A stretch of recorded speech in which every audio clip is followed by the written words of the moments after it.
Hello everyone, कैसे हो आप लोग। आई होप आप लोग अच्छे होंगे और मस्त होंगे। ठीक है, आपको पता है कि सारा चीज़ तैयारी जो है सिस्टमेटिक रूप से चल ही रहा है। क्लियर है, आप लोग कमेंट करते हो और क्वेश्चन का रिप्लाई करते हो तो बहुत अच्छा लगता है। ठीक है, इसी तरह जो है आप हमको सपोर्ट करिए। क्लियर है, आपके लिए जो है अच्छे कंटेंट लेकर जरूर आएंगे हम। क्लियर है, इस वीडियो में हम बात करने वाले हैं शिक्षण अभिरुचि के तहत टीचिंग एबिलिटी का मोस्ट इंपॉर्टेंट प्रश्न के बारे में। लगभग 30 प्रश्न हम डिस्कस करेंगे, तो बने रहिए हमारे साथ। जितने भी प्रश्न होते हैं आपको पता ही है कि सिलेक्टिव और आने की संभावना होती है, उसी प्रश्न को हम सिलेक्ट करते हैं। ठीक है, तो आप लोग दोस्तों चैनल पर नए हैं दोस्तों, चैनल को सब्सक्राइब और वीडियो को लाइक किया कीजिए। क्लियर है, देखिए पहला प्रश्न है, छात्र के व्यक्तित्व को मापने और परामर्श देने के लिए जिस पद्धति का प्रयोग किया जाता है उसे कौन सा पद्धति कहते हैं। ठीक है, साक्षात्कार, निरीक्षात्मक पद्धति, सैद्धांतिक या फिर प्रयोगात्मक पद्धति। कौन सा पद्धति कहेंगे उस चीज़ को बोला है, तो क्या चीज़ के लिए, छात्रों के व्यक्तित्व को मापने के लिए। ठीक है, तो हमारा साक्षात्कार पद्धति। क्लियर है, ऑप्शन पहला हमारा करेक्ट हो जाएगा। आगे बढ़ते हैं दोस्तों।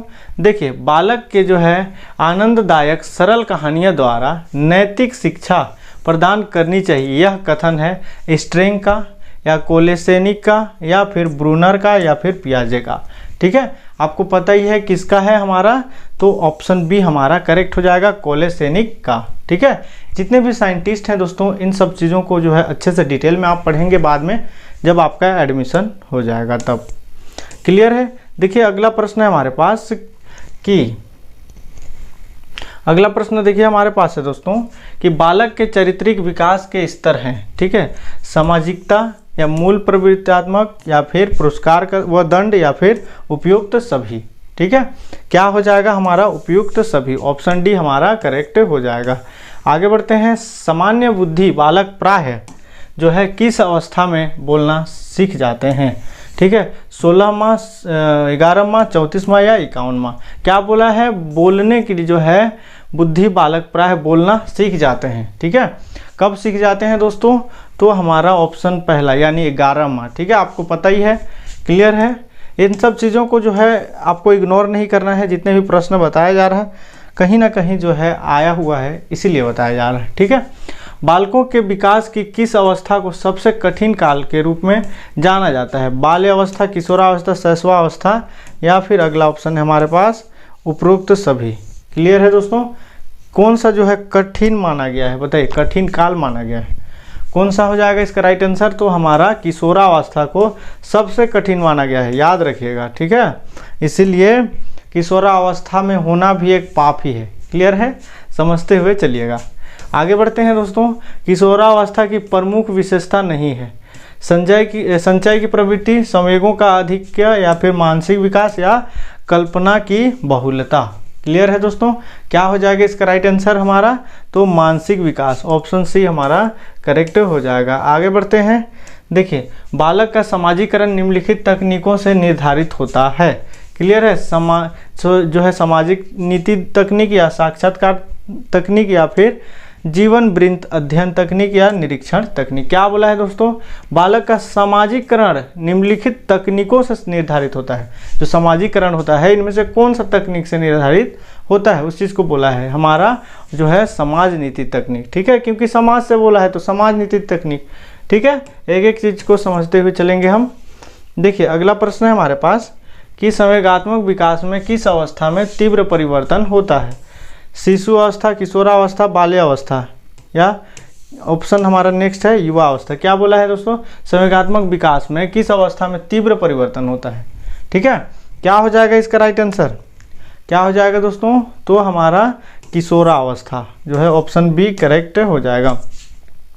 देखिए अगला प्रश्न है हमारे पास कि मूल प्रवृत्तियों में जिसका वर्गीकरण मौलिक और सर्वमान्य है वह है, बताइए जेम्स का, मैक्डूगल का या जो है वैलेंटाइन का या ड्रेवर का, किसका है, तो हमारा मैक्डूगल का है। ठीक है, ऑप्शन बी हमारा करेक्ट हो जाएगा। आगे बढ़ते हैं, संवेगात्मक स्थिरता का लक्षण है, बताइए विनोदी या झगड़ालू या भीरू या समायोजित। क्या हो जाएगा दोस्तों इसका राइट आंसर, तो भीरू। ऑप्शन सी हमारा करेक्ट हो जाएगा। आगे बढ़ते हैं, लड़कियों में बाह्य परिवर्तन किस अवस्था में होने लगती है, शैशवावस्था, प्रौढ़ावस्था, किशोरावस्था या बाल्यावस्था। 11 नंबर का क्वेश्चन जो है दोस्तों आप लोग कमेंट करेंगे कि लड़की यानी गर्ल्स जो होते हैं बाह्य परिवर्तन किस अवस्था में जो है ज़्यादा क्या होता है, परिवर्तन होता है। ठीक है, देखते हैं कितने लोगों को राइट आंसर पता है। ठीक है, 11 नंबर क्वेश्चन का आंसर आप लोग दोगे। क्लियर है दोस्तों। देखिए, वह खेल जिसमें बालक स्वयं कुछ बनाता है, ठीक है, स्वयं कुछ बनाता है, स्वतंत्र, काल्पनिक, रचनात्मक या इनमें से कोई नहीं। क्या हो जाएगा इसका राइट आंसर, तो रचनात्मक, ऑप्शन सी हमारा करेक्ट हो जाएगा। आगे बढ़ते हैं।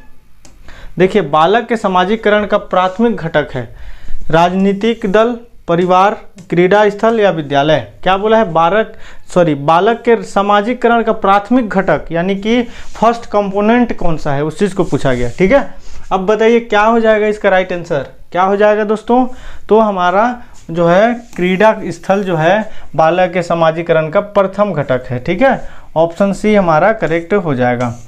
देखिए, अगला प्रश्न हम देखेंगे, भाषा विकास के विभिन्न अंग कौन से हैं, बताइए।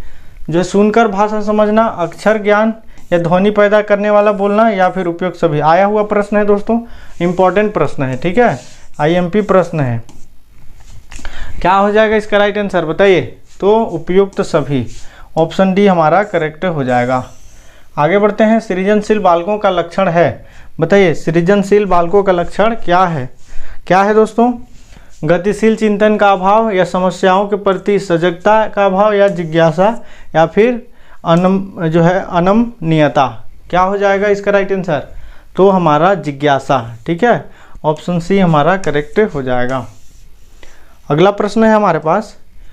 देखिए, सिसरो के व्यक्तित्व संबंधी मत को निम्न में से किस मत के तहत रखा जा सकता है, प्राचीन मत, मध्यकालीन, आधुनिक या इनमें से कोई नहीं। क्या हो जाएगा दोस्तों इसका राइट आंसर बताइए, क्या हो जाएगा, तो हमारा प्राचीन मत, ऑप्शन पहला हमारा करेक्ट हो जाएगा। कुछ टर्म पहली बार सुन रहे होंगे आप लोग, लेकिन घबराना नहीं है। ठीक है, देखिए, अंतर्मुखी व्यक्तित्व संबंधी मत को निम्न में से किस मत के तहत रखा जा सकता है, भौतिक कार्यों में, सामाजिक कार्यों में, स्वयं अपने में या फिर अन्य व्यक्तियों में। ठीक है, क्या हो जाएगा इसका राइट आंसर, तो स्वयं अपने में। ठीक है, ऑप्शन सी करेक्ट हो जाएगा। आगे बढ़ते हैं। देखिए, शिक्षा मनोविज्ञान का केंद्र है, बालक, पुस्तक, पाठ्यक्रम या शिक्षक। क्या पूछा है, शिक्षा मनोविज्ञान का केंद्र है। ठीक है, इसका आंसर तो आप लोग बता ही पाओगे। ठीक है, आप देखते हैं 18 नंबर का जो प्रश्न है इसका आंसर आप लोग बताओगे। शिक्षा का जो मनोविज्ञान का केंद्र है इसमें से कौन सा होगा। ठीक है, आप लोग को नहीं समझ में आएगा तो कमेंट करिएगा, मैं आंसर बता दूंगा। ठीक है दोस्तों, देखिए, संकल्प शक्ति के कितने अंग हैं, 2, 3, 4 या 6, कितने अंग हैं, तो हमारा कितने अंग हो जाएंगे दोस्तों, ऑप्शन जो है बी करेक्ट हो जाएगा, 3 अंग हैं। ठीक है, देखिए, अगला प्रश्न है, बालक के सामाजिक विकास में सबसे महत्वपूर्ण कारक कौन सा है, वातावरण, जाति भेद या आनुवांशिकता या फिर आनुवांशिकता का वातावरण। क्या हो जाएगा दोस्तों इसका राइट आंसर, तो हमारा वातावरण, इन्वायरमेंट। ठीक है, ऑप्शन पहला हमारा करेक्ट हो जाएगा। आगे बढ़ते हैं। देखिए, व्यक्ति की मूल प्रवृत्ति से संबंधित रुचि कहलाती है, रुचि कहलाती। ठीक है, जन्मजात रुचि, शैक्षिक रुचि, अर्जित रुचि या उपयुक्त सभी। ठीक है, क्या हो जाएगा दोस्तों इसका राइट आंसर, तो हमारा जन्मजात रुचि। क्लियर है, व्यक्ति की मूल प्रवृत्ति से संबंधित है बोला है ना। देखिए, चरित्र को निश्चित करने वाला महत्वपूर्ण कारक है, सामाजिक कारक, शारीरिक कारक, मानसिक या मनोरंजन संबंधित कारक। ठीक है, क्या हो जाएगा दोस्तों इसका राइट आंसर, तो मनोरंजन संबंधित कारक जो है ऑप्शन डी करेक्ट हो जाएगा। आगे बढ़ते हैं हम। देखिए, बालक का शारीरिक, मानसिक, सामाजिक और संवेगात्मक विकास किस अवस्था में पूर्णतः प्राप्त होता है, शैशवावस्था, किशोरावस्था, बाल्यावस्था, युवा अवस्था, किस अवस्था में क्या होता है, पूर्णतः प्राप्त होता है, उस चीज़ को पूछा है। ठीक है, क्या हो जाएगा इसका राइट आंसर दोस्तों, तो हमारा किशोरावस्था। ठीक है, अधिकतम देखिए किशोरावस्था से रिलेटेड प्रश्न आया हुआ है। शैशवावस्था, किशोरावस्था, बाल्यावस्था, जितने अवस्था है सबको जो है अच्छे से आप लोग समझ जाइए। क्लियर है, जिस आयु में बालक की मानसिक योग्यता का लगभग पूर्ण विकास हो जाता है वह है 11 वर्ष, 14 वर्ष, 9 वर्ष, 6 वर्ष। क्या बोला है, मानसिक योग्यता का जो है लगभग पूर्ण विकास हो जाता है। क्लियर है, तो 14 वर्ष में जो है पूर्ण विकास हो जाता है। अगला प्रश्न देखेंगे, व्यक्तिगत विभिन्नता होती है, क्लियर है, शारीरिक, बौद्धिक या फिर व्यक्तित्व संबंधित या उपयुक्त सभी। क्या हो जाएगा दोस्तों? उपरोक्त सभी। ऑप्शन जो है डी करेक्ट हो जाएगा। आगे बढ़ते हैं, देखिए रक्त प्रधान व्यक्ति क्रियाशील होते हैं, जो प्रसन्नचित होते हैं या चंचल होते हैं, उपयुक्त सभी। क्या बोला है? रक्त प्रधान व्यक्ति कैसे होते हैं? कैसे होते हैं? उपयुक्त सभी होते हैं। ठीक है, ऑप्शन डी हमारा करेक्ट हो जाएगा।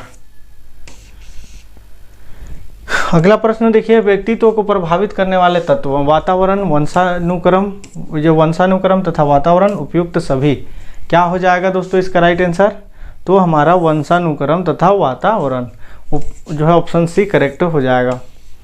देखिए नेक्स्ट प्रश्न है, शिशुओं के लिए जो है शिशुशाला में आवश्यक होता है, कहानियाँ सुनना, सामान्य ज्ञान देना या फिर खेल के अवसर प्रदान करना या भाषा पढ़ाना।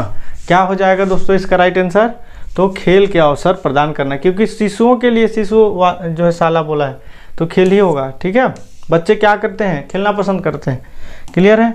देखिए पहली कक्षा में बच्चे शोर कर रहे हैं, उन्हें शांत करने के लिए कुछ नहीं करेंगे, डांट देंगे, मैदान में जाकर खेलने के लिए कहेंगे, कहानी सुनाएंगे। क्या हो जाएगा राइट आंसर बताइए? तो कहानी सुनाएंगे। ऑप्शन डी हमारा करेक्ट हो जाएगा। देखिए कक्षा में छात्रों के अनुशासित करने का सबसे प्रभावी उपाय, भरपूर मनोरंजन, वांछित दंड, कुशल अध्ययन या कुशल जो है अध्यापन या नियंत्रण। क्या हो जाएगा दोस्तों? तो हमारा इसका राइट आंसर हो जाएगा कुशल अध्यापन, यानी कि ऑप्शन सी हमारा करेक्ट हो जाएगा। इस प्रकार हमने जो है लगभग टीचिंग एबिलिटी का मोस्ट इंपॉर्टेंट 30 प्रश्न देखे। जितने प्रश्न आपको बनाने के लिए बोला जाता है आप लोग बनाएंगे। ठीक है, तो मिलते हैं नेक्स्ट नॉलेजेबल वीडियो के साथ। अभी के लिए जय हिंद।